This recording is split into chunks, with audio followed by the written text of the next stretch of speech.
बाबरी मस्जिद के फैसले पर असदुद्दीन ओवैसी का बयान। ऑल इंडिया मजलिस-ए-इत्तेहाद उल मुस्लिमीन AIMIM के सदर असदुद्दीन ओवैसी ने बाबरी मस्जिद के मामले में सुप्रीम कोर्ट के फैसले पर सख्त रद्द-ए-अमल जाहिर किया। उन्होंने कहा कि सुप्रीम कोर्ट का एहतराम अपनी जगह है, लेकिन इसका मतलब ये नहीं कि उनके फैसले नाकाबिल-ए-खता इनफैलिबल हैं। ओवैसी ने इस फैसले को न सिर्फ कानूनी बल्कि अखलाकी एतबार से भी चैलेंज किया। ओवैसी ने कहा कि अगर बाबरी मस्जिद को गिराना गैर कानूनी था तो इसे गिराने वालों पर मुकदमा क्यों नहीं चलाया गया। उन्होंने निशानदेही की कि किसी भी अवामी या हुकूमती अमलाक को नुकसान पहुंचाना गैर कानूनी है और ऐसे जुर्म पर सजा दी जानी चाहिए। उन्होंने मिसाल देते हुए कहा कि अगर कोई ऑल इंडिया रेडियो की इमारत को गिरा दे तो उस पर फौरन कानूनी कार्रवाई की जाएगी। फिर बाबरी मस्जिद को गिराने वालों के खिलाफ कार्रवाई क्यों नहीं की गई?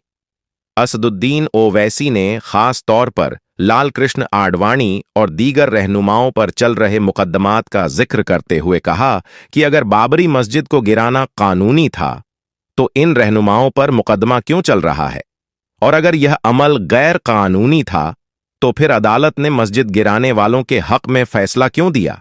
ओवैसी ने कहा कि बाबरी मस्जिद का फैसला न सिर्फ मुसलमानों के साथ नाइंसाफी है बल्कि यह मुल्क के अदालती निजाम पर भी सवालिया निशान है। उन्होंने कहा कि बाबरी मस्जिद को गिराना भारत के सेक्युलर ढांचे पर हमला था और इस पर इंसाफ की उम्मीद की जानी चाहिए थी। हम क्यों उस फैसले से मुतमईन नहीं है? हमें मालूम कि सुप्रीम कोर्ट सुप्रीम है बट नॉट इनफेलेबल। अगर बाबरी मस्जिद इलीगल थी,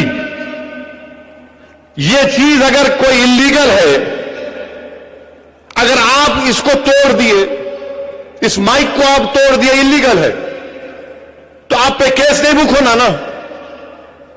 अगर आप इसको तोड़ दिए, ये गैर कानूनी है, आप इसको तोड़ दिए, तो मैं कैसा बुक करूंगा केस आपके ऊपर? ये ऑल इंडिया रेडियो का है बाय द वे। अगर आप आकर ऑल इंडिया रेडियो का तोड़ दिए और आप बोलेंगे भैया इलीगल है, तो केस तो नहीं बुक होना ना, आप पे नहीं होना ना, केस बुक नहीं होना ना। फिर अडवाणी पे केस क्यों चल रहा? अडवाणी पे केस क्यों चल रहा? फिर अगर ये इलीगल है तो अडवाणी पे केस क्यों चल रहा?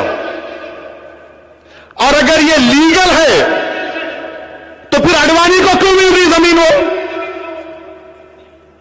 समझे? फिर समझाऊं? नहीं समझाता हूं, समझ गए ना? अगर बाबरी मस्जिद इलीगल थी तो फिर वो तोड़ने वालों को क्यों मिली, और अगर लीगल थी तो फिर उनको क्यों दिए? अगर इलीगल थी तो अडवाणी पे